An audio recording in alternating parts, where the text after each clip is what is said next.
Magandang gabi pambungad sa ating newscast. Kinumpirma ng Department of Public Works and Highways sa pagdinig sa Senado na may ghost flood control projects sa bansa o malalaking proyektong walang kinahinatnan. Nairita naman ang mga senador sa hindi pagsipot sa hearing ng 8 top contractors ng mga proyekto. Ang balitang A to Z ni Ace Cruz.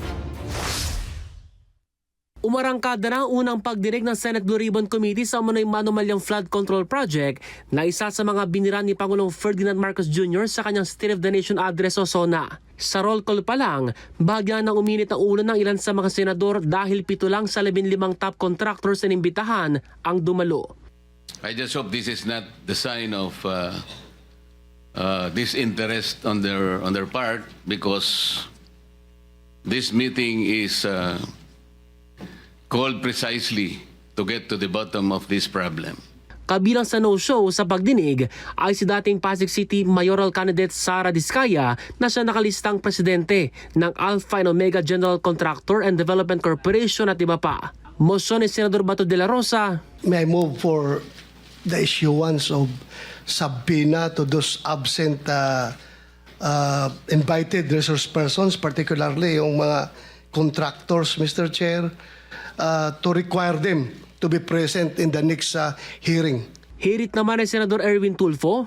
Ano mas importante, prior schedule, Mr. Chair, or itong investigasyon ito, because 544 billion na pinag-uusapan natin, not a small change. Sunod na isinalang ng mga senador ang Department of Public Works and Highways para kumpirmahin kung totoo ngang may flood control ghost projects o mga proyektong plinano pero hindi na sa katuparan. Your Honor, I think so.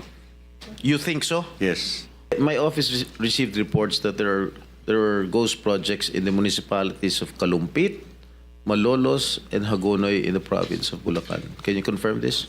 Yes, Your Honor. That's true.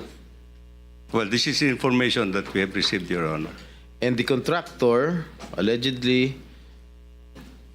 Wawaw Builders, correct? That's correct, Your Honor.